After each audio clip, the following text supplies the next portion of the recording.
Jedna pomalo neverovatna legenda kaže da je pre mnogo godina jedan poznati astronom primio poruku od poznatog novinskog giganta Williama Randolpha Hearsta, osnivača današnje izdavačke kuće Randolph Hearst. Poruka je glasila: ima li života na Marsu? Molim vas, odgovorite sa 1000 reči. Hertz astronom je odgovorio kako je bilo i traženo, sa 1000 reči. Odgovor je glasio: niko ne zna, i ponovljeno 333 puta. Od tada je prošlo dosta vremena, a mi smo za to vreme prešli dugi put 230 miliona milja da bi se vikingom spustili na Mars. Ima li tamo života? Bilo je pitanje koje je svako postavljao sebi. Naučnici su bez daha posmatrali dokaze koji su oscilirali između da ima i ne nema. Kada bi se pitanje gospodina Hersta odnosilo na čitav svemir, a ne samo na Mars, astronomi bi još uvek odgovorili sa niko ne zna. Međutim, da li je to tačno? Da li neko ipak zna? Zar mi ne znamo?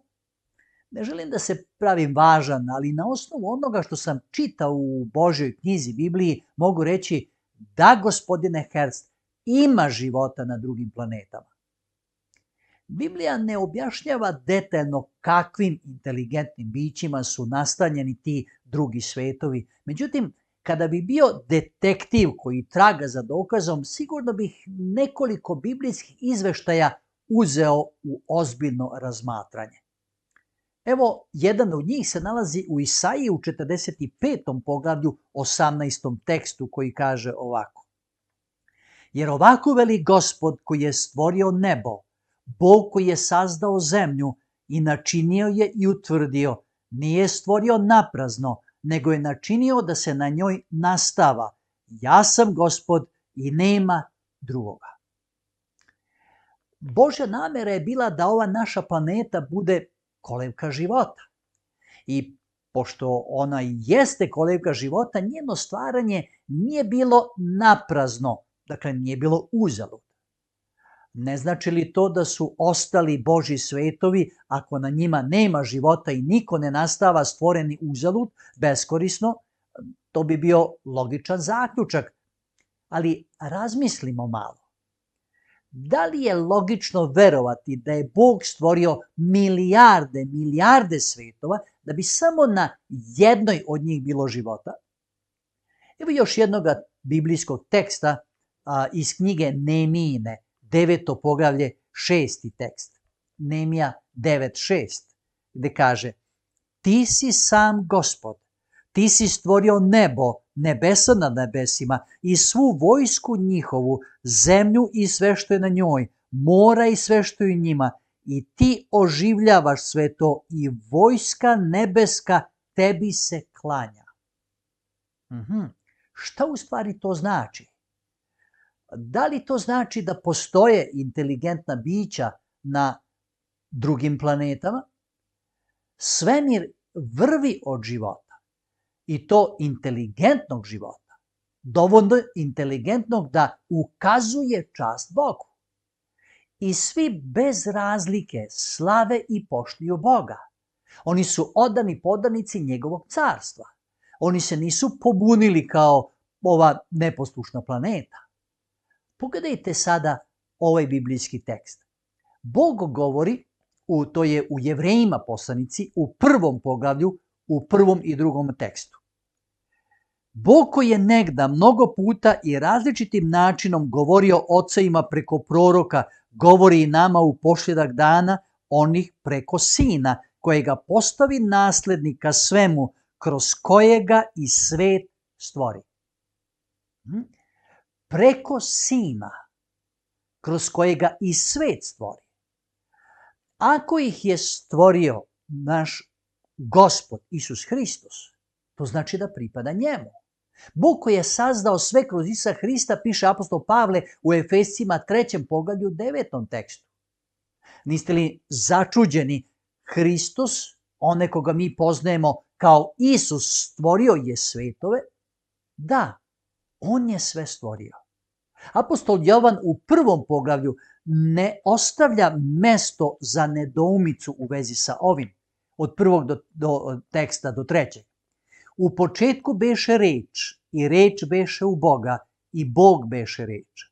Ona beše u početku u Boga, i sve je kroz nju postalo, i bez nje ništa nije postalo što je postalo. Zatim u 10. tekstu kaže: na svetu beše, i svet krozanj posta, i svet ga ne pozna. Da li razumemo šta ovo znači?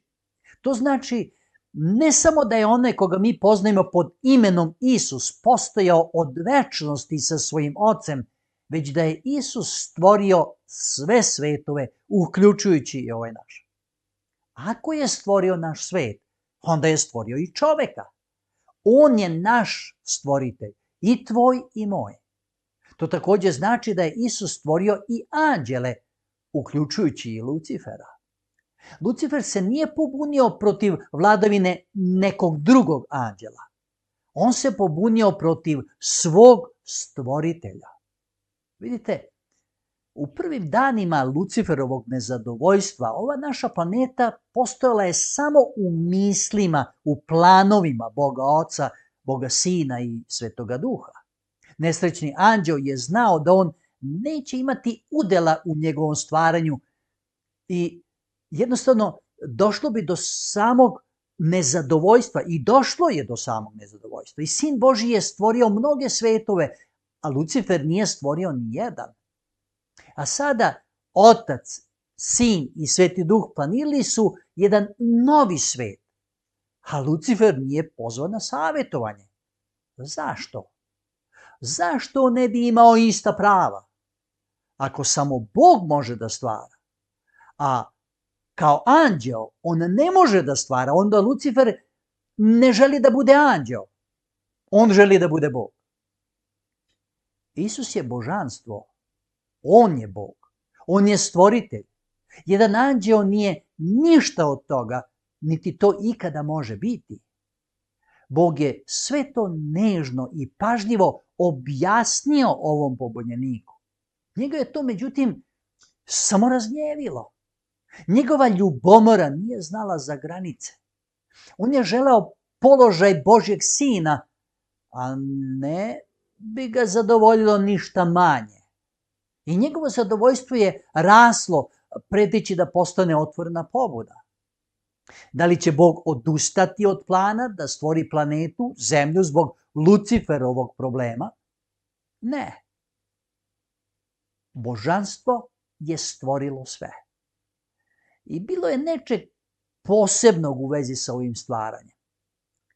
Oni će stvoriti čoveka koji će biti sličan njima. Očigledno je trebalo da čovek svojim izgledom, svojim karakterom najviše liči na stvoritelja, više od bilo kog ranije stvorenog bića.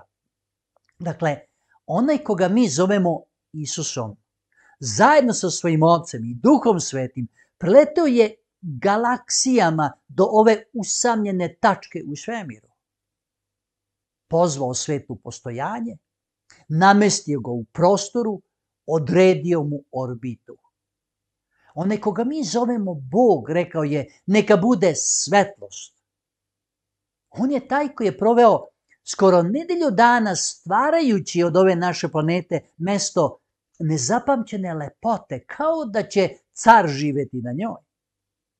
Bio je to petak popodne, vrt koji je stvorio pružio mu je zadovoljstvo, drveće je bilo tu šireći svoju raskošnu senku pod sunčevim zracima, voće je bilo zrelo i spremno za jelo, životinje su se igrale, ptice su pevale, bio je tu i vodopad da upotpuni lepotu stvorenog predela. Sve je bilo spremno. Došao je trenutak, onaj koga mi zovemo Isus, klekao je i oblikovao telo od neiskvarene zemlje. Kad je bilo gotovo i savršeno, tada je on udahnuo u telo životni dah. I Adam je otvorio oči i ugledao lice svog stvoritelja. Prvo lice koje je ikada ugledao bio je Bog. Ja ne znam šta mu je Bog rekao. Možda se samo nasmešio i rekao, zdravo Adame. Sviđa mi se to. Kakav srećan trenutak, kakav srećan dan, kakvog li trenutka za pesmu.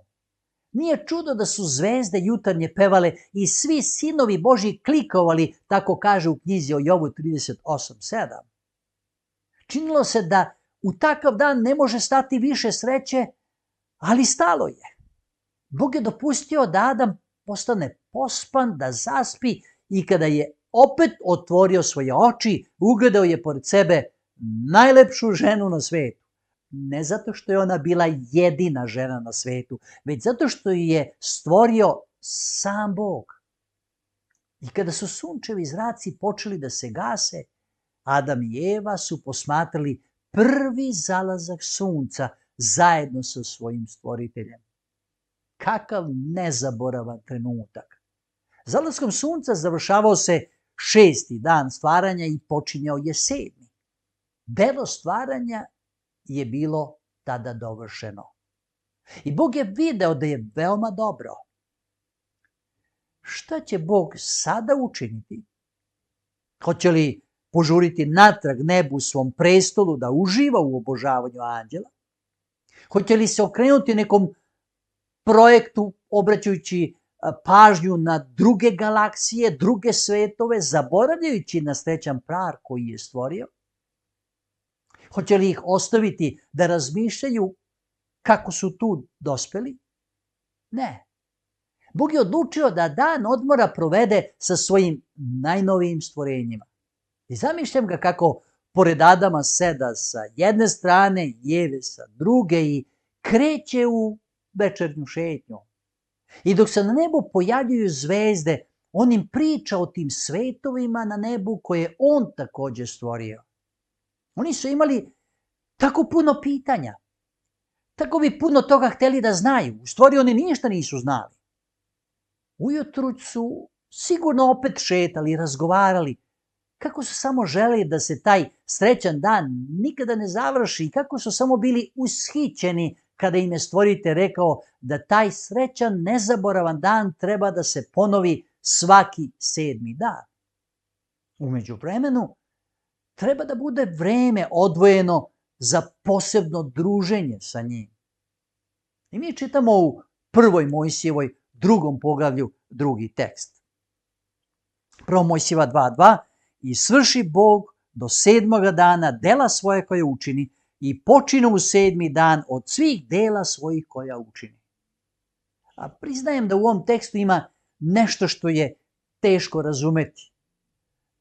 Kako se Bog mogao odmarati, zaista odmarati, bez obzira na tu uspešnu sedmicu? Kako se mogao odmarati kada je znao da na nebu nije sve kako treba? Kako se mogao odmarati znajući da bi se srećan par koji je upravo stvorio mogao jednoga dana pobuniti? To se moglo dogoditi. On je i njima dao taj opasni dar slobode izbora. Pa ipak Bog se odmarao. Odmarali su se jer su se na zajedničkom savjetanju dogovorili o jednom posebnom planu. Odmarali su se jer u srcu onoga koga mi nazivamo Isus ležala je skrivena Golgota. A Lucifer? Ovo nezadovoljstvo postalo je sada otvorena pobuna, a pobuna je prešla u rat. Lucifer je postao Sotona, pali anđeo. I Sotona je zajedno sa svojim sledbenicima bio zbačen sa neba. Mora da je Bog toga dana plakao. Jer ne samo da su izgubili jednog sjajnog, voljenog anđela, najviše kod svih anđela, već su izgubili i veliku vojsku nebeskih anđela koje je Lucifer poveo na pobunu. Mora da su anđeli koji su ostali verni Bogu, odložili svoje harfe i zaplakali. Mora da su i stanovnici drugih nepobunjenih svetova gledali sve ovo i zaplakali zajedno sa njima. Nastala je velika praznina u Božjem carstvu. I ta će praznina ostati za dugo, sve dok Gospod Isus ne dovede kući jednu posebnu grupu izbeglica sa planete Zemlje, da zauzmu mesta anđela koje je izgubio. A to je već nova priča. Borba nije bila završena, već se samo bojno polje promenilo. Pozornica sukoba je postala zemlja, ali je meta neprijateljskog gneva još uvek ostao Hristos, stvoritelj, Božji sin. Naši praroditelji bili su pravovremeno upozoreni na prisustvo palog anđela u vrtu, ali nije bilo razloga za strah. Samo neposlušnost ih je mogla dovesti u opasnost.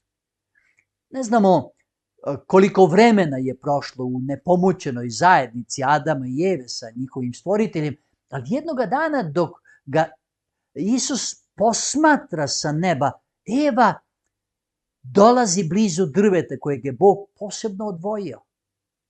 Kada se dovoljno približila, obratio joj se jedno prekrasno stvorenje koje je sedelo na drvetu i polagano jelo plod ovog drveta. Ona nije imala pojma da je taj glas bio glas palog anđela na koga je bila upozorena. A stvorenje je govorilo nešto ovako. Ti si lepa. Nikada nisi čula da životinja govori, zar ne? Ovo voće mi je dalo tu moć govora. I zamisli samo kad je ovo voće učinilo da progovori jedna nema životinja. Šta bi se tek pružilo tebi koja već imaš dar govora? Bog je posmatrao netrebice. O, kad samo ne bi dotakla plod. Agonija kroz koju je Bog prolazio dok je gledao kako Eva uzima plod, jede ga, ne može se opisati. A onda je se pridružio i Adam, iako je bio užasnut onim što je uradila. Ali ne želeći da je izgubi, pridružio se u pobuni. Završili su se srećni dani. Došlo je vreme suza. Suze na ovoj planeti, suze na nebu, suze na drugim svetovima. Iako čovek još uvek ne zna da li ima života na drugim planetama, Biblija sugeriše da u svemiru postoji inteligentan, Bogom stvoren život. Isus Hristos kao stvoritelj svega stvorio je mnoge svetove, a zemlja je jedina koja se pobunila protiv Božje volje. Događaj o stvaranju, padu čoveka i Luciferovoj pobuni otkriva veliku borbu između dobra i zla, u kojoj je ponovo Isus centralna figura. Pitanje života na Marsu postaje simbol dublje istine, da svemir ima svrhu, da nismo sami i da je Bog sa nama. Pomolimo se. Gospode dragi, od svega ti srca hvala, zato što si stvorio sve, čitav svemir, a i našu planetu Zemlju. Stvorio si sa ciljem da se na njoj živi. Stvorio si sa ciljem da to bude mesto gde ćeš ti pokazivati svoju nežnost, ljubav. Sve je trajalo dok su Adam i Eva bili poslušni tebi. Samo jedna neposlušnost ih je odvela u propast.